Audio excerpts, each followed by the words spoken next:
Shall we begin? तो कभी भी मार्केटिंग वर्सेस सेलिंग का डिफरेंस देखो आपकी किताब में लिखे हैं डिफरेंस, लेकिन मैं आपको जो चूज करके बता रहा हूं वही पेपर में लिख कर आए, ज्यादा मीनिंगफुल है वो चीज, ठीक है ना? ऐसा नहीं कि आपके नंबर कट जाएंगे, लेकिन मेरे हिसाब से वो लिख कर आओगे तो कभी नहीं कर सकते। सबसे पहले लिखते हैं बिगिनिंग, पहला पॉइंट बिगिनिंग। मुझे आज तक बिगिनिंग की स्पेलिंग नहीं याद हुई, BEGINNING, बिल्कुल सही लिखी है भाई। बिगिनिंग, देखो मार्केटिंग हमेशा पहले स्टार्ट होती है, सेल्स हमेशा बाद में स्टार्ट होती है, ठीक है ना? तो बिगिनिंग में begins before production, begins before production. कभी भी पूछ लो, भूलोगे तो नहीं भैया ये चीज, begins before production, begins before production. यहां पर प्रोडक्शन की किस चीज की बात करें? प्रोडक्शन ऑफ गुड्स, ठीक है ना भाई? लिख लिया, बिगिंस बिफोर प्रोडक्शन। और ऑब्वियस सी बात है यहां पर क्या हो जाएगा? Begins after production. भैया सेल शुरू होता है गुड्स बनने के बाद से, और मार्केटिंग उसके पहले से शुरू हो जाती है। जैसे परसेंटेज बूस्टर कोर्स हमारा आने वाला था, उसके बारे में वीडियो पहले आना शुरू हो गए थे, तो वो मार्केटिंग थी। सेल्स कब शुरू हुई? जब प्रोडक्ट आ गया मार्केट में। यस मोची, यू कैन डू इट। फिर लिखेंगे ओरिएंटेशन, ओरिएंटेशन। भाई देख, मार्केटिंग हमेशा कस्टमर ओरिएंटेड होती है। आफ्टर सेल सेटिस्फैक्शन जैसे पॉइंट मार्केटिंग के अंदर आते हैं। मार्केटिंग के अंदर लिखो कंज्यूमर ओरिएंटेड या customer oriented, consumer oriented, consumer oriented. और हमेशा सेल्स होती है प्रोडक्ट ओरिएंटेड। अगर किसी बच्चे ने आज तक, मुझे बोलना नहीं चाहिए था, एक कंपनी जो बैंगलोर में है, जो इंडियन टीम की स्पॉन्सर है, मैं उसकी बात कर रहा हूं, ठीक है? तो वो अपना प्रोडक्ट ओरिएंटेड मार्केट में थी, क्योंकि उनको कोर्स नहीं, उनको टैबलेट सेल करना था। तो आपके किसी छोटे भाई बहनों ने अगर उनका सब्सक्रिप्शन लिया होगा, तो वो टैबलेट आके दे गए होंगे कि ये लीजिए सर, टैबलेट मिल रहा है हमारे वहां 78,000 रुपीज का, इसमें सारा कोर्स है 5th से लेकर 12th तक के लिए। पर ये बात समझनी चाहिए कि हमें कंज्यूमर ओरिएंटेड होना है, हमें प्रोडक्ट ओरिएंटेड नहीं होना है, ठीक है? तो वो सेल्स कर रहे थे, वो मार्केटिंग नहीं कर रहे थे। बात समझ में आई? आगे बात करते हैं। बिगिनिंग पढ़ लिया, ओरिएंटेशन पढ़ लिया, फिर पढ़ते एंड कब होता है। Third point, and. मैं इतना टाइम लेकर आपको लिख लिख कर ये पढ़ा रहा हूं, उसके पीछे रीजन ये है कि क्लास में ही तैयार हो जाए ना यार ये चैप्टर, ठीक है? लिखते हैं एंड। ये एंड कब होता है? Continues after sale, it continues after sale. Marketing कभी एंड नहीं होती, इट कंटिन्यूज आफ्टर सेल। और यहां से कंपनी क्या पता लगाती है? कस्टमर रिएक्शन, कस्टमर जजमेंट, ठीक है ना? आगे बढ़ते हैं। और whereas it ends with sale, product बेच लिया, हम आपके हैं कौन? Ends after sale, ends after sale. अपने वहां कोई परेशानी 8112601234 पर फोन कर दो, शिवम सर उठा के कुछ ना कुछ तो बताएंगे ही, नहीं तो मेरा नंबर तुमको ग्रुप में ऑलरेडी है। लेकिन किसी और कंपनी में दिक्कत आ रही है तो it ends with sale, sir who are you, ठीक है? आगे बढ़ते हैं। Fourth, fourth slogan, slogan, SLOGAN, slogan. यहां पर होता है let the seller beware, let the seller beware. और यहां होता है let the buyer beware, let the buyer beware. आप एकदम अच्छे से रिलेट कर पाएंगे। आगे बढ़ते हैं, पांचवें पॉइंट पर आते हैं, पर्सपेक्टिव, पर्सपेक्टिव, पर्सपेक्टिव। ये होता है long term perspective, long term, और ये होता है शॉर्ट टर्म पर्सपेक्टिव। ये होता है लॉन्ग टर्म, ये होता है शॉर्ट टर्म। स्लोगन वही है, let the seller beware. यहां पर बेचने वाला भैया खराब सामान नहीं बेच सकता, क्योंकि कस्टमर फीडबैक बहुत खराब मिलेगा। और सेलिंग के अंदर भाड़ में गया बायर, एक बार सामान बेच दिया, हम तुम्हारे हैं कौन, वो वाली बात है। ठीक है भव्या। और एक पॉइंट अगर तुम एक्स्ट्रा लेना चाहो तो अप्रोच का ले सकते हो। अप्रोच यहां पर होता है सिस्टमैटिक अप्रोच, सिस्टमैटिक अप्रोच, और यहां होता है फ्रैगमेंटेड अप्रोच। झूठ पे झूठ बोलो, सामान बिकना चाहिए। ये किताब लेते ही सर आप जादुई छड़ी आपके हाथ में आ जाएगी सर। सेल्स के लिए कोई कुछ भी बोल रहा है।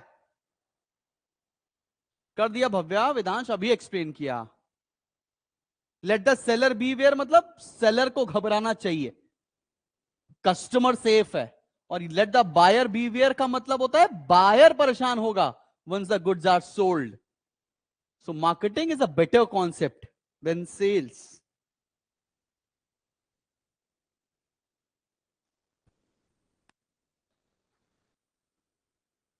क्लियर है? बढ़ जाएं आगे।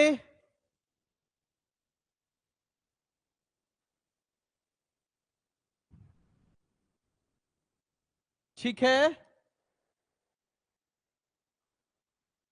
चलो भाई आगे बढ़ते हैं। आगे बढ़ते हैं, अगले टॉपिक पर आते हैं। अगला टॉपिक है हमारा ऑब्जेक्टिव और इंपॉर्टेंस दोनों साथ साथ में। ऑब्जेक्टिव ऑफ मार्केटिंग और दूसरा टॉपिक साथ में है इंपॉर्टेंस ऑफ मार्केटिंग। याद रखना इसमें कंफ्यूजन होगा। ऑब्जेक्टिव पूछेंगे इंपॉर्टेंस लिखकर आ जाओगे, इंपॉर्टेंस पूछेंगे ऑब्जेक्टिव लिखकर आ जाओगे, ऐसा नहीं करना।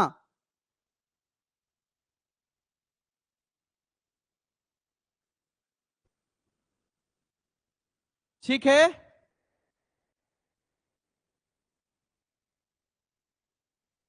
रुद्रांश एक बार वीडियो फिर से देखिए, आप पीछे हैं। मार्केटिंग का ऑब्जेक्टिव होता है कस्टमर सेटिस्फैक्शन।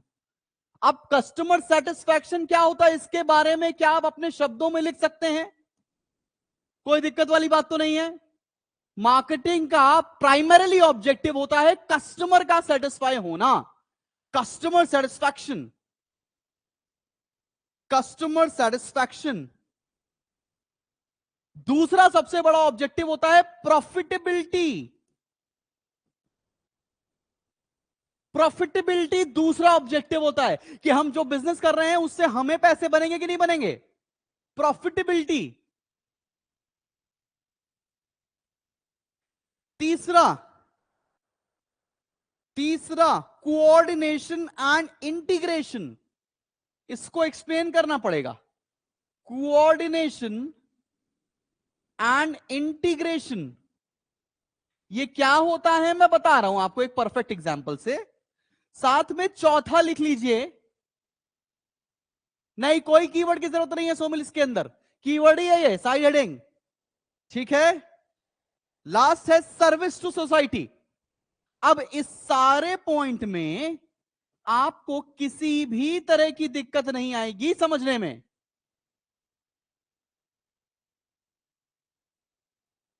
कीवर्ड्स के बारे में बता रहा हूं बच्चा।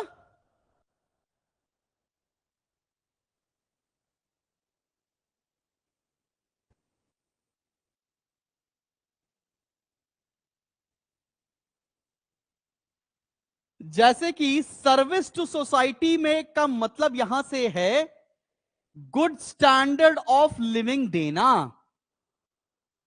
गुड स्टैंडर्ड ऑफ लिविंग देना, good standard of living without compromising the natural resources, उसको सर्विस सोसाइटी बोलते हैं। हाँ जी आयुष, इसीलिए अलग अलग लिखवा रहा हूं। सर्विस सोसाइटी में क्या लिख के आना है आपको, good standard of living society को प्रोवाइड करना, ऐसे प्रोडक्ट बनाना जिससे लोगों का स्टैंडर्ड ऑफ लिविंग बढ़े।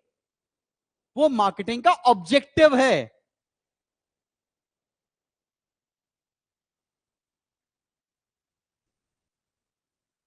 कोऑर्डिनेशन और इंटीग्रेशन चाहिए होता है किस चीज के अंदर?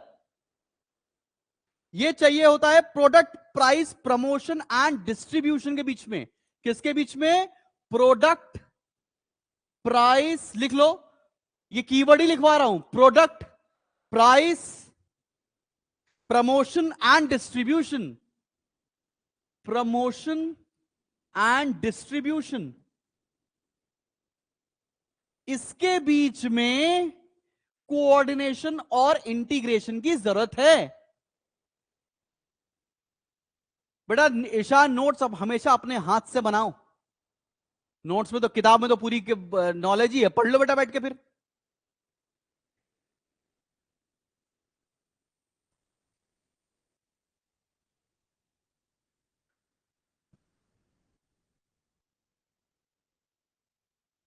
चलो भाई आओ समझते हैं। लेट्स से मैंने बोला कि ठंड आ रही है हमारे नॉर्थ इंडिया में। तो नॉर्थ इंडिया के अंदर ठंड आ रही है, तो उसको मार्केट में क्लोथ्स किस तरह के चाहिए होंगे? उसको मार्केट में क्लोथ्स चाहिए होंगे वुलन। अब वुलन क्लोथ्स इस समय perfect need of the market है। अब वुलन क्लोथ्स की, अगर लेट्स से एक कंपनी है लेट्स से ब्लैकबेरी, सबसे अच्छे सूट्स वही बनाती है हमारे वहां। लेट्स से ब्लैकबेरी एक कंपनी है, ब्लैकबेरी को सूट्स चाहिए स्पेशली आज की डेट में मार्केट में। तो यहां पर प्रोडक्ट, प्राइस, उसके बाद मैंने क्या होता है, promotion and distribution. Product, price, promotion and distribution, इसके बीच में परफेक्ट लिंक चाहिए होगा। Product, price, promotion and distribution. Let's say company के पास प्रोडक्ट है, प्राइस भी है, लेकिन जनता को पता ही नहीं है उनके वहां ये वाला सामान आया है, प्रमोशन है ही नहीं। चलो प्रमोशन भी है, लेकिन क्या हो रहा है, जब हम दुकान में जा रहे हैं, डिस्ट्रीब्यूशन नेटवर्क चौपट है भाई, लेट्स से वहां पर small, medium, large, L, XL ऐसे साइजेस आते हैं, दो ही साइजेस अवेलेबल हैं। तो अगर इन सारे चीजों के बीच में इफेक्टिव कोऑर्डिनेशन और इंटीग्रेशन होगा, तभी कस्टमर का सेटिस्फैक्शन आएगा। बात समझ में आ रही कि नहीं आ रही है? तो कीवर्ड समझ में आ गया, effective coordination and integration is needed between product, price, promotion and distribution. Clear है कि नहीं क्लियर? समझ पा रहे हो थोड़ा सा? और एक बात बता रहा हूं, जब भी कॉमर्स की कॉपी चेक होती है, फोकस ऑन साइड हेडिंग्स, अंदर का कंटेंट उससे रिलेटेड लिख कर आओगे, नंबर पूरा मिलेगा मेरे भाई। चलो भाई आगे बढ़ते हैं, आगे बढ़ते हैं। प्रॉफिटेबिलिटी तो आपको समझ में आता ही होगा कि प्रॉफिटेबिलिटी क्या है, कि भाई लेट्स से कोई भी प्रोडक्ट बेचना है, उसमें कुछ तो पैसा बचना ही चाहिए, प्रॉफिटेबिलिटी। कस्टमर सेटिस्फैक्शन का मतलब क्या है? जैसी नीड्स ऑफ कस्टमर है वैसा हम सामान बनाकर दें, तो उससे कस्टमर सेटिस्फाई होने वाला है। तो ये 4 पॉइंट आपको प्रिपेयर कर रहे हैं। मैक्सिमम 3 नंबर का ये क्वेश्चन आपके पेपर में आता दिख रहा होगा। ठीक है, आजकल शॉपिंग चल रही है किताबों की। चलो भाई रट्टा मारने की जरूरत नहीं है मेरे भाई, रट्टा मारोगे तो पेपर में सब चौपट हो जाएगा तुम्हारा। अब आते हैं इंपॉर्टेंस के ऊपर। अच्छा, मैंने आइडियली एक तुमको एक जैसे चैप्टर खत्म करूंगा ना, एक ट्रिक बताऊंगा, वो ट्रिक सबको करनी पड़ेगी, सबको प्रिपेयर करनी पड़ेगी। और वो बड़ा बड़ा इंस्टाग्राम अगर आप यूज करते हो या कुछ भी कहीं पे भी यूज करते हो, आपको वहां पर टैग करना पड़ेगा मुझको बनाने के बाद। बकवास काम है लेकिन मजा आ जाएगा। चलो भाई आगे लिखते हैं इंपॉर्टेंस। इंपॉर्टेंस भी आपको प्रिपेयर कितने कर रहे हैं? Maximum 6, minimum 5। ठीक है यार, अगर बुक से आप रीड करोगे तो हमेशा आपके लिए पॉजिटिव चीज है। लेकिन मैंने अभी तक आपको मार्केटिंग के नोट्स नहीं दिए, या मैंने कॉमर्स के नोट्स देना भी शुरू नहीं किया है। तो कॉमर्स के नोट्स मिल जाएंगे। मैं देखो, मेरा क्लास कर लिया, मेरे नोट्स पढ़ लिए, पेपर में चले गए, रिजल्ट आ गया, बस इतना ही तुम्हारी जर्नी है। ठीक है बॉस, इसके ऊपर कुछ भी नहीं। इंपॉर्टेंस क्या है? सबसे पहला, marketing is foundation of business. Foundation of business, foundation of business, foundation of business.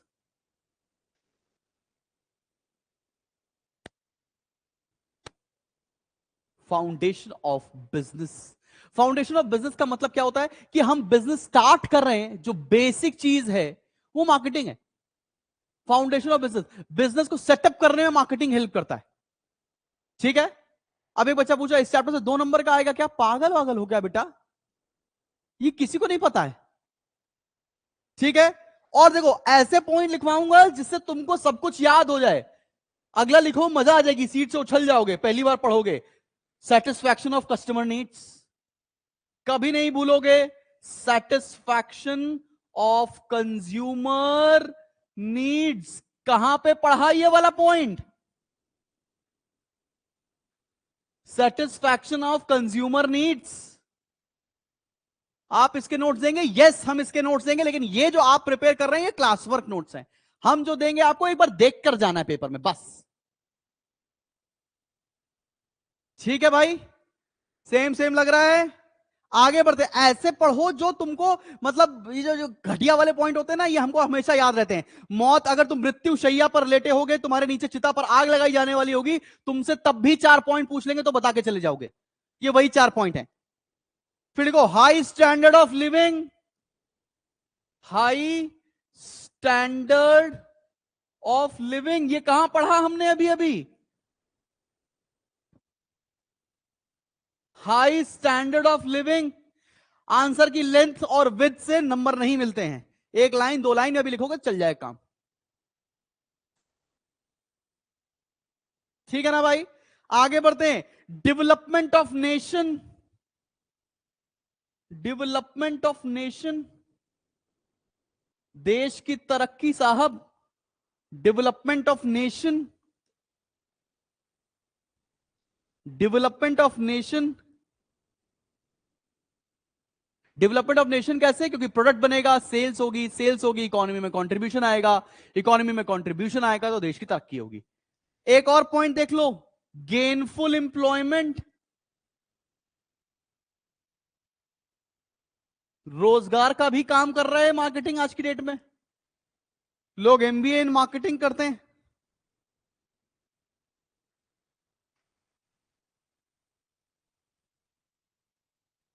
पांच पॉइंट समझ में आ गए?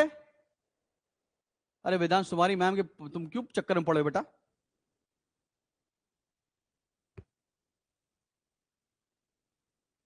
और लास्ट लिख लो अगर लिखना हो, 6th एक एडिशनल पॉइंट होता है हमेशा, basis of decision making, basis of decision making. भाई देखो, जो बहुत थ्योरेटिकल टॉपिक होता है ना, उसमें बहुत आपको घुस के नहीं पढ़ाने वाला हूं मैं, पेपर अब पूछेंगे भी नहीं है तुमसे। एक बच्चा बोला फर्स्ट वाला पॉइंट समझा दीजिए, फाउंडेशन ऑफ बिजनेस। अच्छा बेटा, ठीक है। फाउंडेशन ऑफ बिजनेस का मतलब होता है, लेट्स से निश्चल तुमको कोई बिजनेस स्टार्ट करना है, तो तुम उसके बारे में सर्वेस करना शुरू करोगे, उसके बारे में मार्केट में पता लगाओगे कि वेदर वो वाला प्रोडक्ट मार्केट में डिमांड भी है कि नहीं। तो मार्केटिंग ही तो आपको एक्चुअल में बिजनेस को दुनिया में लाने में हेल्प करता है, इसीलिए इसको फाउंडेशन ऑफ बिजनेस बोलते हैं। 1 सिंगल लाइन और 2 single line would be okay for them.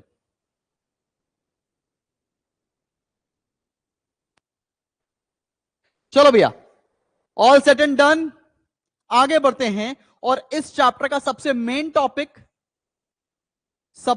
Topic के ऊपर हम पढ़ने जा रहे हैं, और वही हमारा लास्ट टॉपिक भी है, और पेपर में पूछा भी जाएगा आपसे। ठीक है, शुरू कर रहे हैं, हेड डालेंगे मार्केटिंग फंक्शंस। और मार्केटिंग फंक्शन और डिटेल में हमको नेक्स्ट चैप्टर में भी पढ़ना है।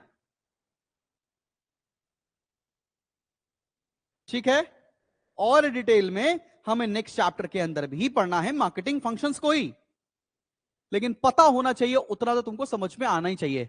लिखते हैं मार्केटिंग फंक्शंस।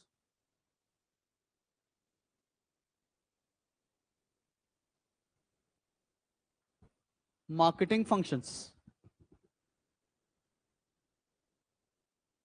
रोहन देख लो वीडियो में लिख दिया है बेटा।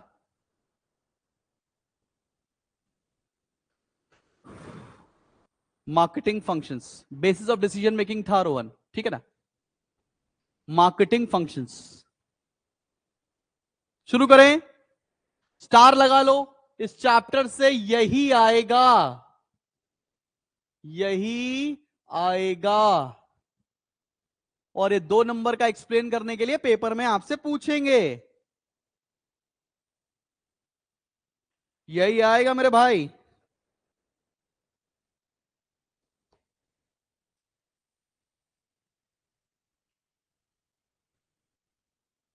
रेडी हो जाना तो एक बार थम्स अप कर देना, क्योंकि आज की क्लास में ये खत्म करना है हमें। हाईएस्ट क्वेश्चन जो आएगा आपके पेपर में 5 नंबर का है, उससे ऊपर नहीं आने वाला। 6 नंबर का कोई भी क्वेश्चन नहीं आएगा, ठीक है। और हर एक क्वेश्चन का मार्क्स वेटेज 8 नंबर होगी। तो या तो 4-4 का कॉम्बिनेशन आएगा, 5-3 का कॉम्बिनेशन आएगा, 2-1-3-2 का कॉम्बिनेशन आएगा। याद रखना ये बात, ठीक है। तो मैक्सिमम तुमको जो पढ़ना है वो 5 पढ़ना है, और मिनिमम तो 2 पढ़ना है, ठीक है। और एक भी चलेगा। फंक्शंस ऑफ मार्केटिंग पर आ रहे हैं, और फंक्शंस ऑफ मार्केटिंग में सबसे पहले आ रहे हैं हम लोग फंक्शंस ऑफ एक्सचेंज के ऊपर। Functions of exchange, functions of exchange, बहुत ध्यान से ये चीज पढ़ेंगे। Functions of exchange, functions of exchange, functions of exchange. 2 functions होते हैं, 2 फंक्शंस होते हैं। एक होता है, लिखो भैया, पहला लिखते हैं buying and assembling, buying and assembling, buying and assembling. नहीं आएगा Mehwish Saleem. Buying and assembling. दूसरा selling and distribution, selling and distribution. Buying and assembling, selling and distribution, buying and assembling, selling and distribution।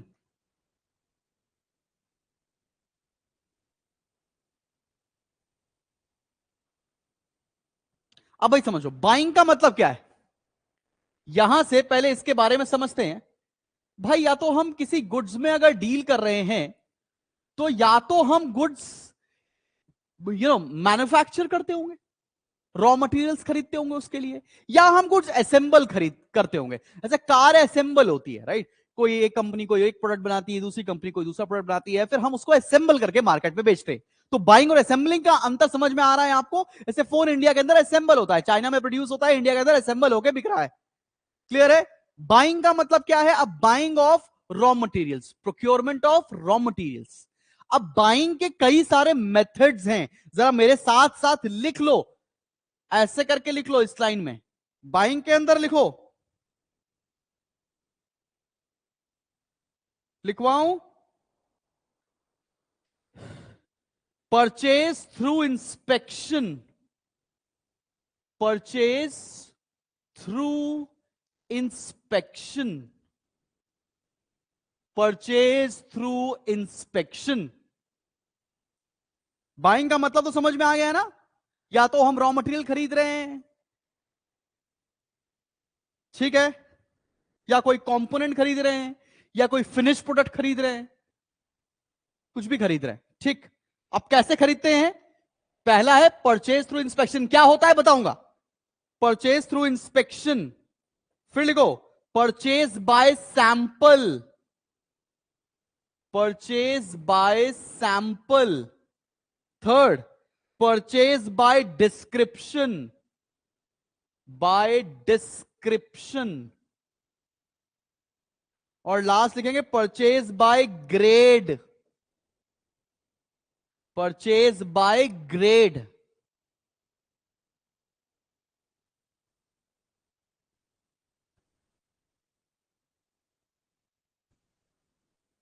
लिख लिया।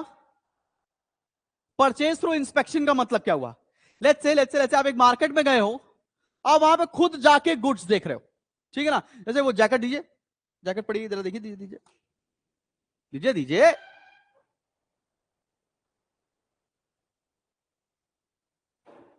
लेट्स से अब inspection का मतलब क्या है, मैं एपरल्स की इंडस्ट्री में घुसने वाला हूं, मेरा कंपनी कोई नहीं आने वाली है, तो मैं जाके खुद ही इंस्पेक्ट कर रहा हूं। ओहो ये सामान कैसा है, त्वचा को कैसा लगेगा, ऐसा छू छू के देख रहे हैं हम लोग, ठीक है ना। इसे क्या बोलते हैं, परचेज थ्रू इंस्पेक्शन। खुद जाके क्लॉथ देखना कि ठीक ठाक है बाबू, इसे बोलते हैं परचेज थ्रू इंस्पेक्शन। क्लियर है कि नहीं क्लियर।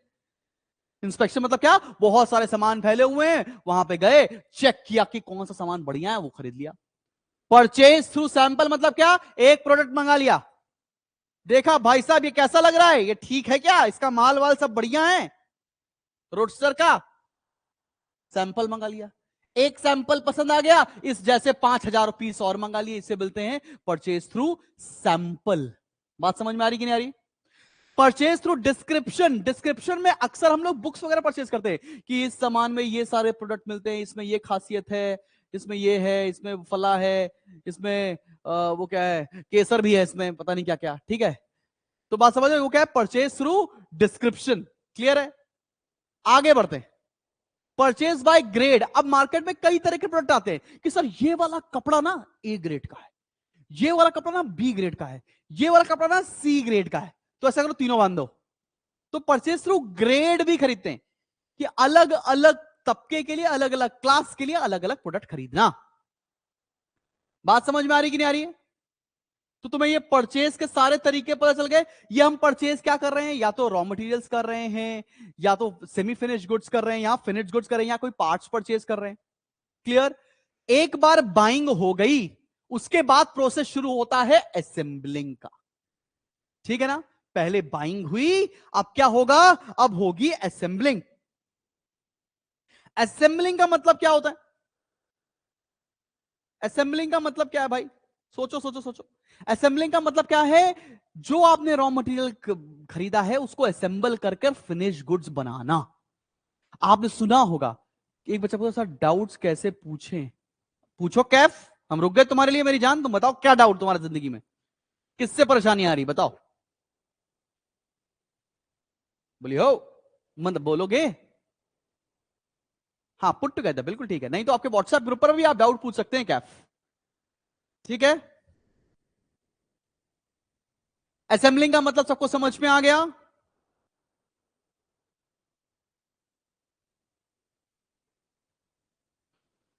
बढ़ू आगे।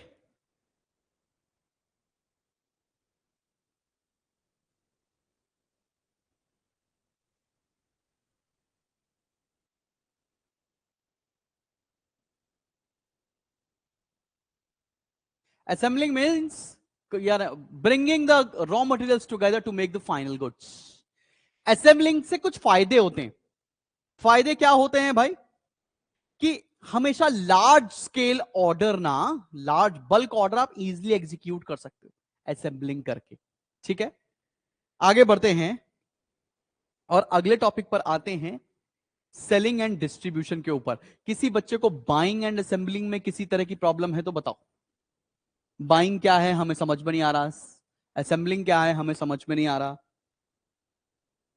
बढ़े आगे, चलो भाई आगे बढ़ते हैं और अगला टॉपिक है हमारा सेलिंग एंड डिस्ट्रीब्यूशन।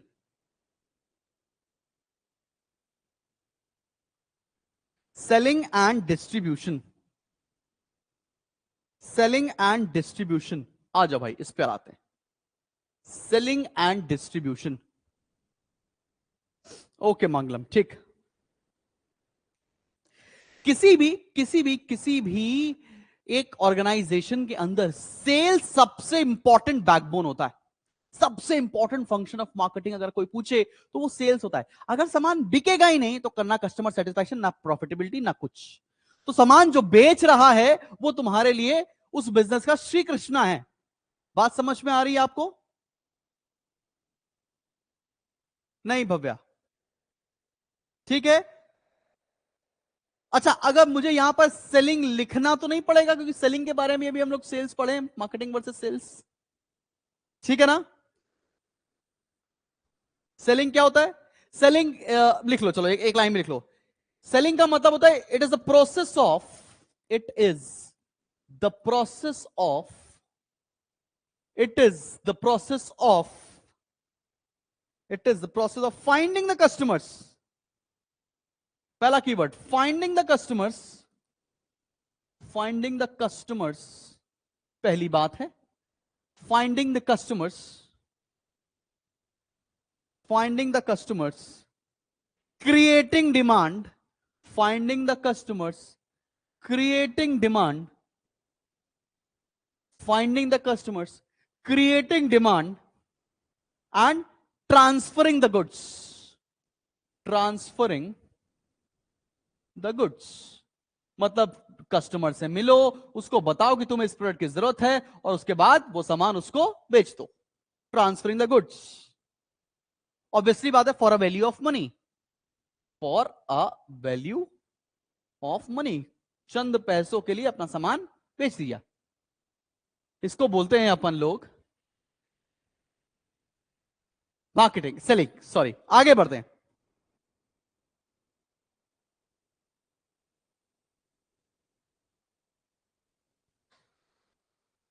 बढ़े आगे।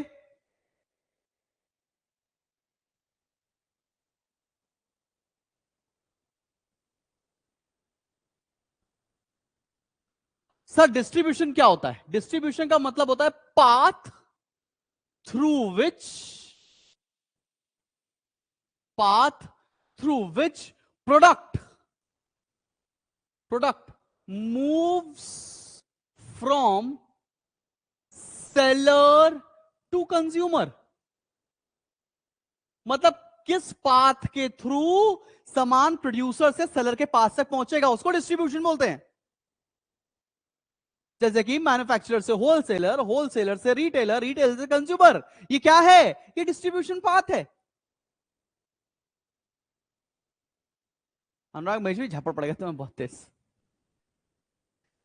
क्लियर है कि नहीं क्लियर? सेलिंग एंड डिस्ट्रीब्यूशन समझ में आ गया है सब बच्चों को? क्या ये टॉपिक आंखों के रास्ते दिल में उतरा? बोलो भाई।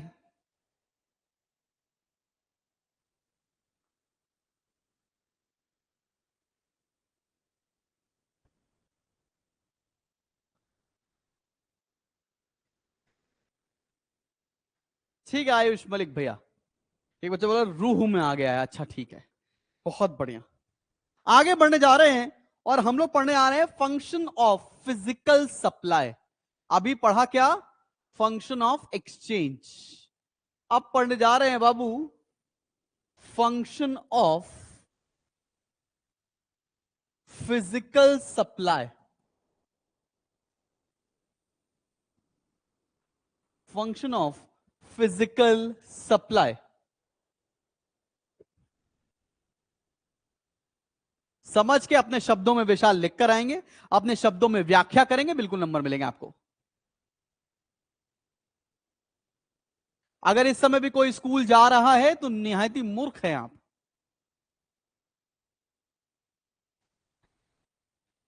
ठीक है, आगे बढ़ते हैं। Function of physical supply. अब जैसे फिजिकल सप्लाई की बात होती है तो यहां पर दो फंक्शन है। अब दो फंक्शन क्या है साहब? इसके अंदर दो फंक्शन बड़े सिंपल से हैं। एक तो है ट्रांसपोर्टेशन, ट्रांसपोर्टेशन, और दूसरा है वेयर हाउसिंग। ट्रांसपोर्टेशन और दूसरा है स्टोरेज और वेयर हाउसिंग। स्टोरेज और वेयर हाउसिंग, ये आसान फंक्शन है। ये फिजिकल सप्लाई पढ़ रहे हैं हम लोग कि अब एक्चुअल में सामान कस्टमर तक कैसे पहुंचेगा। सोमिल कह रहा है सर, सर है एक वजह जिसकी वजह से जा रहे हैं। अच्छा अच्छा अच्छा, उस वजह से बोलो घर पे बैठ के वो भी पढ़ ले। खुद तो डूबेंगे सर, हम तुम्हें भी ले डूबेंगे।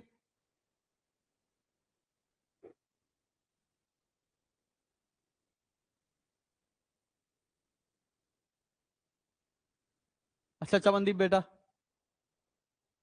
ट्रांसपोर्टेशन, स्टोरेज और वेयर हाउसिंग, ठीक है ना भैया?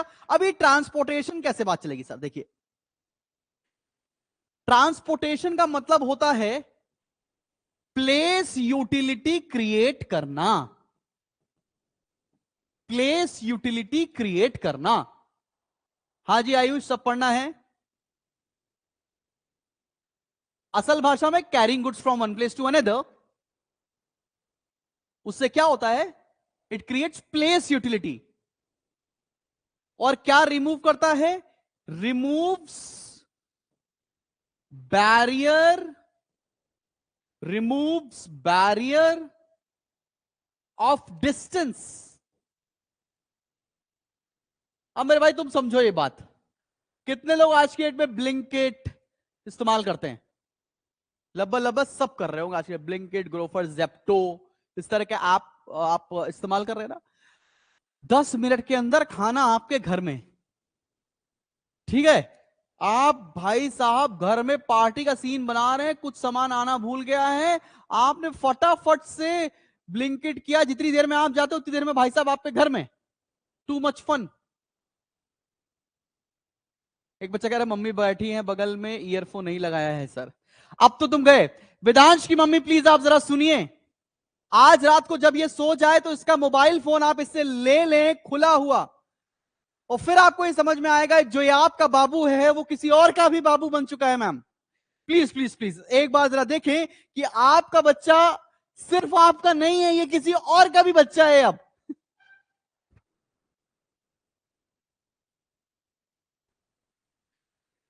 नमस्कार मैम, कैसी हैं आप?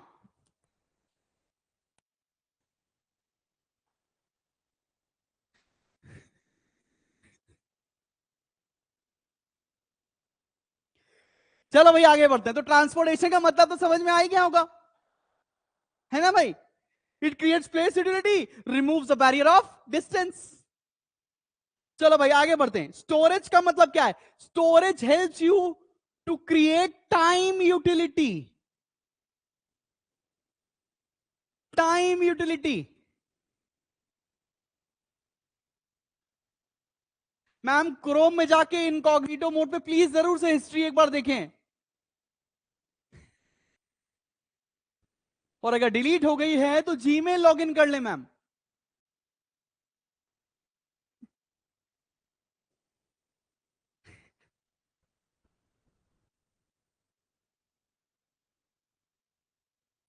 चलो भाई, टाइम यूटिलिटी क्रिएट करते हैं, इससे क्या हेल्प मिलती है? इससे क्या हेल्प मिलती है जरा ये लिख लो। Bridging the time gap, bridging the time gap between, bridging the time gap between production and consumption, production and consumption।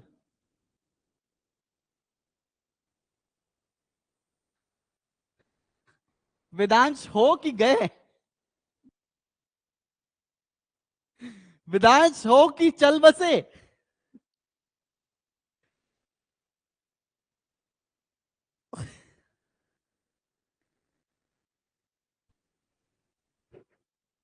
Pre board चल रहे हैं सर, अच्छा ठीक है।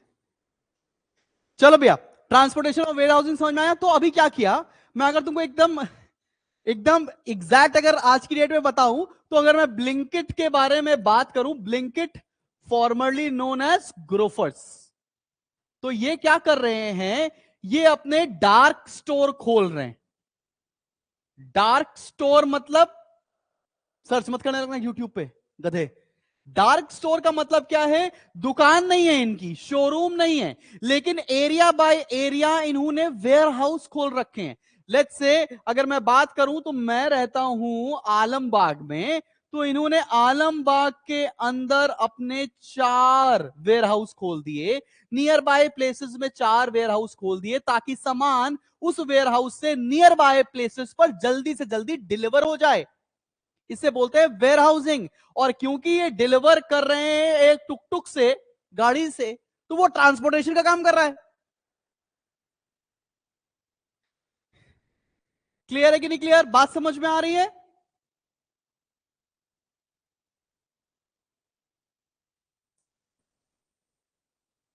एक बच्चा कह रहा है, रोहन कह रहा है सर आपकी क्लास मेरे घर में सबको पसंद है। रोहन एक बात तुमको बताता हूं, तुमसे फीस ली, तुम्हारे घर वालों से नहीं ली है। सुनो, कितने घर वाले हैं, 4 के हिसाब से फीस भिजवाओ।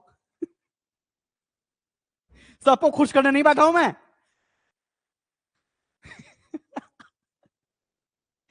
ऐसे तुम्हारा कल कॉमर्स एग्जाम है तो हमारी क्लास करो, कितने बेशरम हो तुम, यहां जाके पढ़ाई करो। आगे बड़े कॉमर्स से मजे लेने। चलो भैया आगे बढ़ते हैं, चलो भैया आगे बढ़ते हैं। अब आने जा रहे हैं फैसिलिटेटिंग फंक्शंस पे। फैसिलिटेटिंग फंक्शंस पर दो फंक्शंस पढ़ लिए हम लोगों ने। एक पढ़ा हम लोगों ने फंक्शन ऑफ एक्सचेंज, फिर पढ़ा फंक्शन ऑफ फिजिकल सप्लाई। अब बढ़ रहे हैं आगे।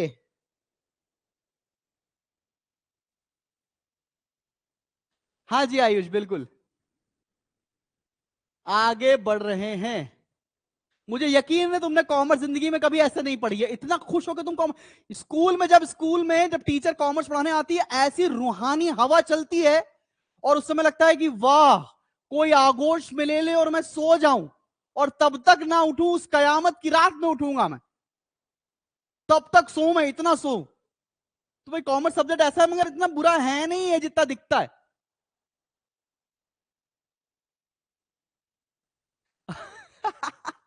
वेदांश इट्स ओके, कुछ नहीं हुआ तुम्हारे साथ, तुम ठीक हो मुझे पता है।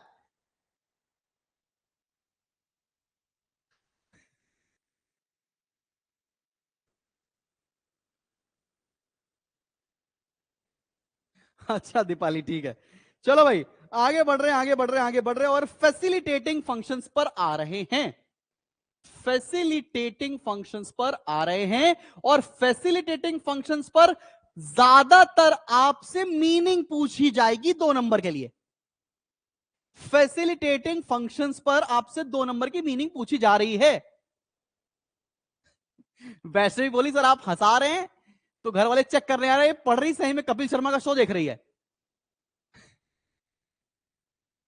वेदांश सच में बैठी थी मम्मी, इसीलिए मैंने उनको सही बताया यार। नहीं हो तुम 2-3 लोगों के बच्चे इस समय, बता दो झूठ बोल रहा हूं तो मैं Vedansh.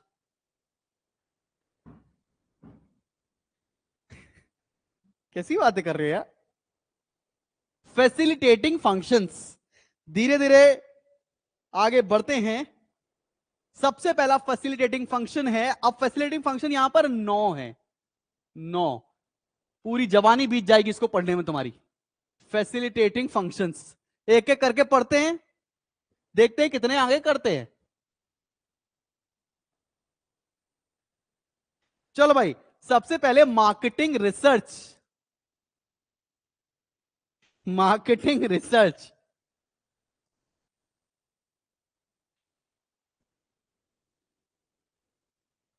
Marketing research,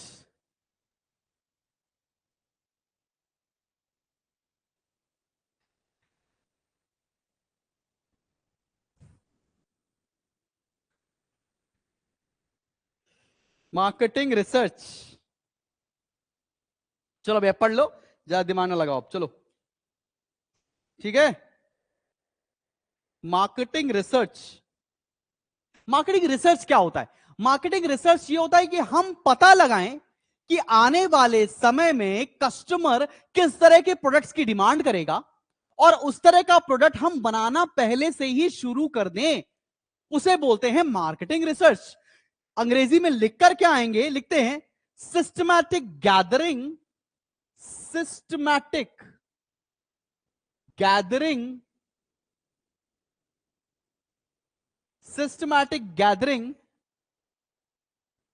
systematic gathering, recording and analyzing, recording and analyzing, systematic gathering, comma, recording and analyzing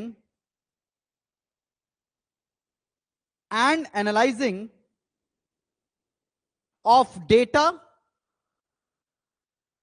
of data about marketing, about marketing problems, problems,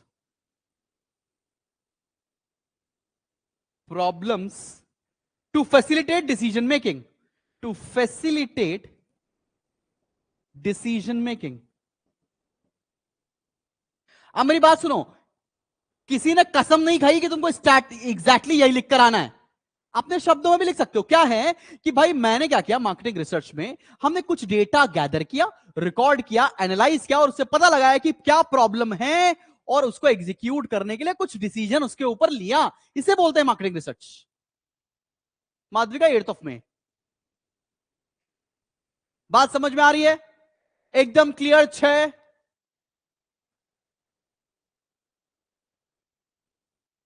आगे बढ़ूं, आगे बढ़ूं, आगे बढ़ते हैं। दूसरा है product planning and development. Product planning and development. दूसरा product planning, product planning and development.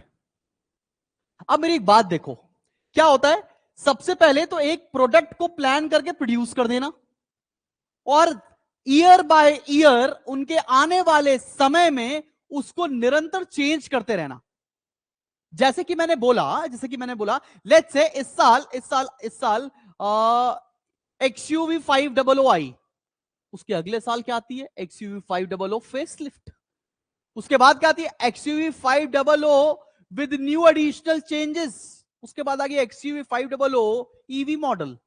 तो company क्या करी, एक बार उसने प्रोडक्ट बनाया और ईयर बाय ईयर उस प्रोडक्ट को डेवलप करती रही। क्लियर है कि नहीं क्लियर? तो इसके अंदर लिख लो, इसके अंदर लिख लो सब लोग, designing and developing new products, designing and developing new products,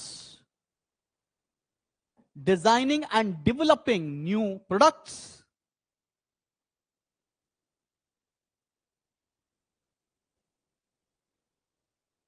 new and better products, new and better products, her year उसमें चेंज करते चले गए।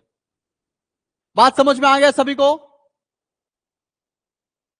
हाँ, मेवाश सलीम, ये इंडिविजुअल ही पूछे जाएंगे आपसे, पक्की बात है। हाँ, आईफोन इसका एक परफेक्ट एग्जांपल। एक बार आईफोन आया, आज तक उसमें डेवलपमेंट होता जा रहा है। आगे बढ़ते हैं और अगले पॉइंट पर आते हैं, स्टैंडर्डाइजेशन एंड ग्रेडिंग।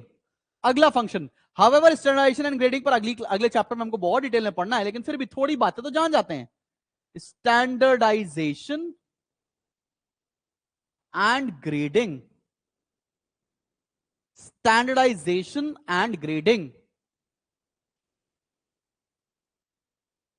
नहीं, A B B B B B तुम एलिजिबल नहीं हो जेवियर्स कोलकाता के लिए, अगर मैथमेटिक्स नहीं है तो।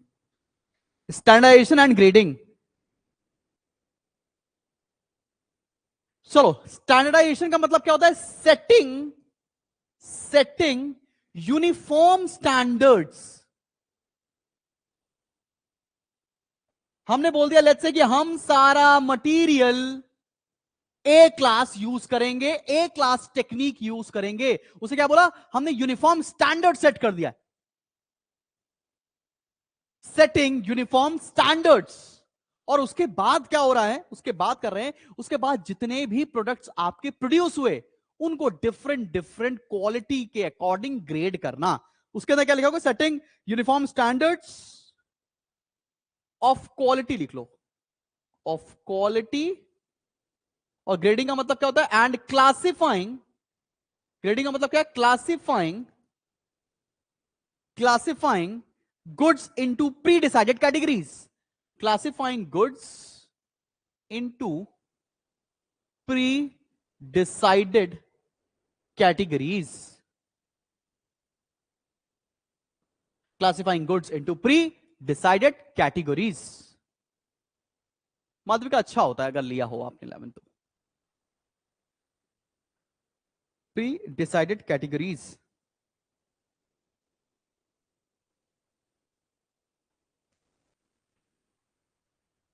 अच्छा नैन, तो जब पहली बार लिख रहे थे तभी ध्यान देना चाहिए था।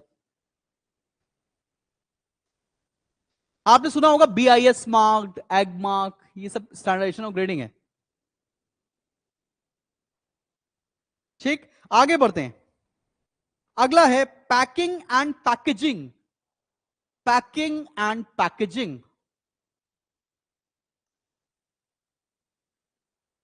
पैकिंग एंड पैकेजिंग, इसके बारे में डिटेल नेक्स्ट चैप्टर में पढ़ना है, लेकिन अभी फिलहाल कुछ कुछ पता होना चाहिए, इसलिए मैं लिखवाते चल रहा हूं। Packing and packaging. एकलव्य, इसके ऊपर जितने भी MCQ आएंगे मैं दूंगा बाबू, ट्रस्ट रखो। उस बाबू पे तो नहीं, मुझ पे तो रख ही लो बेटा। Packing and packaging. अब पैकिंग का मतलब क्या होता है कि यार आपने कोई प्रोडक्ट रैप किया, जैसे कि टूथपेस्ट जो इमीडिएट वो पेस्ट नहीं होता है, क्या बोलते हैं उसको, टूथपेस्ट का जो सबसे पहला वाला जो कंटेनर होता है जिससे पेस्ट निकलता है, वो पैकिंग है। पैकेजिंग कैन बी ब्यूटीफुल, उसका डब्बा वगैरह में वो सब पैकेजिंग है। ठीक है, क्लियर? तो लिख लेते हैं, designing packages, designing packages, designing packages, designing packages, and putting products into the right packages, and putting product into right packages, and putting product into right packages। ठीक है।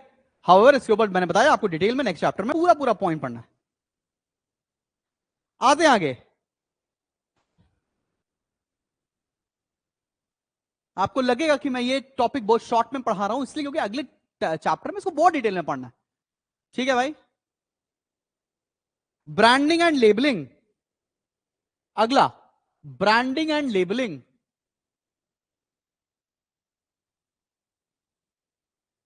Branding and labelling. Branding and labelling. ये मंगलम कैसी बातें कर रहे हो यार तुम यार।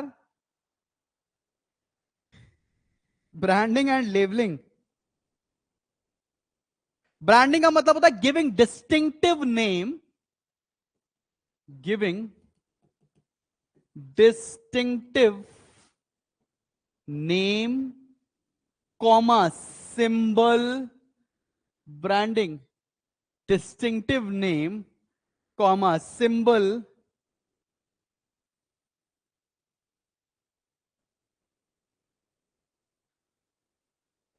so as to identify the product। Branding चल जाएगा Ayush?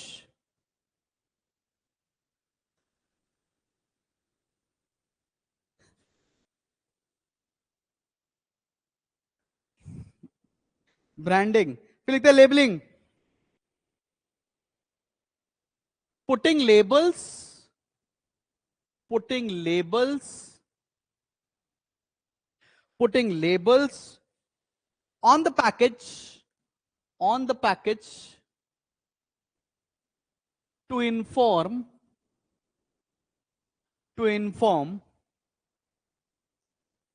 and instruct customers, and instruct customers। तुमने वो मैगी के पीछे देखा है कि इसके अंदर क्या क्या इंफॉर्मेशन है, इसके अंदर कैलोरी कितनी है, इसके अंदर मैग्नीशियम, जिंक, पोटेशियम कितना है, इसको बनाने की प्रोसेस क्या है, कि मैगी को तोड़ें, पानी में डालें, उबाले, 2 मिनट में मैगी बन जाएगी, वो पूरा प्रोसेस है। वो सब वो क्या है? वो है आपका लेबलिंग। ब्रांडिंग क्या है? ऊपर मैगी का लोगो लगा देना, वो सब ब्रांडिंग है। ठीक है जी। SS।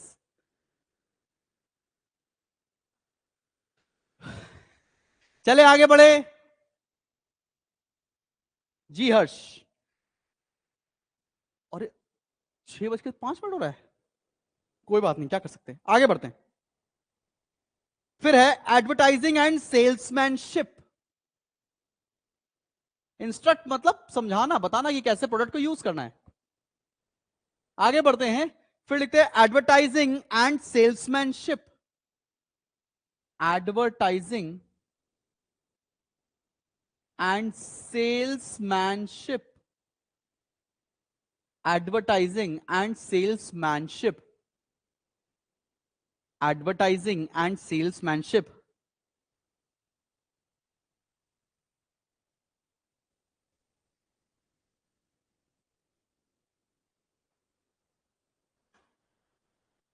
एडवर्टाइजिंग का मतलब होता है कि हम अपने प्रोडक्ट को मासेस को बता पाए, ठीक है ना, वो एडवर्टाइजिंग है।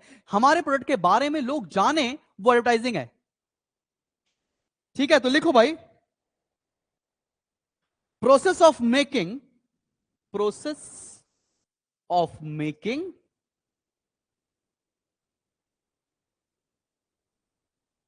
process of making the firm and its products known to people, known to people। जैसे वो दूध सी सफेदी किससे आती थी?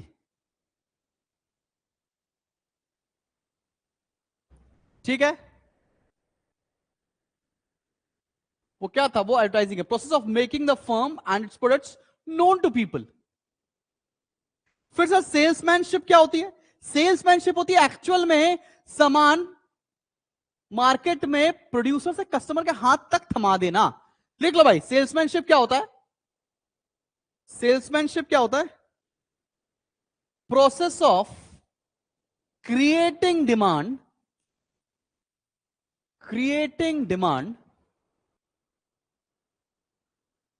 through personal contact,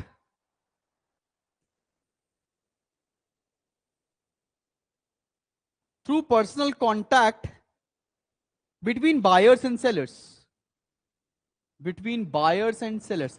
याद है, अगर कोई बच्चा शॉपर स्टॉप में गया हो तो वहां पे फर्स्ट फ्लोर पे क्या होता है? फर्स्ट फ्लोर पे कॉस्मेटिक्स बेच रहे होते हैं, और कॉस्मेटिक्स पर बेचने के लिए महिलाएं खड़ी रहती हैं, ठीक है ना? वो परफेक्ट एग्जांपल है सेल्समैनशिप का। अब इसके आगे और डिटेल में बात नहीं कर सकता मैं, अगले चैप्टर में करूंगा। आगे बढ़ते हैं। फिर है फिनेंसिंग, अगला है फिनेंसिंग, अगला है बेटा फिनेंसिंग। हाँ, force demand, financing, arranging funds. Financing का मतलब क्या है? रोकड़े का इंतजाम करना, arranging funds, arranging funds, arranging funds required in marketing, required in marketing. और लास्ट है रिस्क टेकिंग, लास्ट है मेरी जान रिस्क टेकिंग। ये सारे ध्यान रखना बस, रिस्क टेकिंग। प्राइसिंग करा दिया? अच्छा, प्राइसिंग छूट गया मेरे से। रिस्क टेकिंग के साथ एक और है बेटा, प्राइसिंग में शायद भूल गया, चलो ये भी करा देते हैं। रिस्क टेकिंग, ओके शौर्य।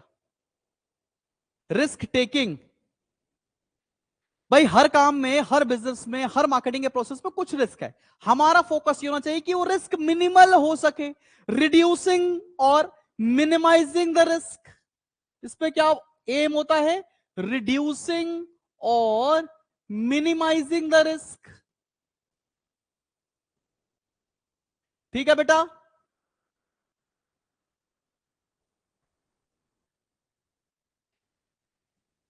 एमन सारी रेस में नहीं दौड़ते हैं, ठीक है। आगे बढ़ते हैं, और फिर क्या है? प्राइसिंग।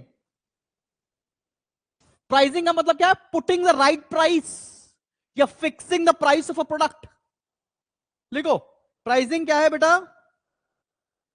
फिक्सिंग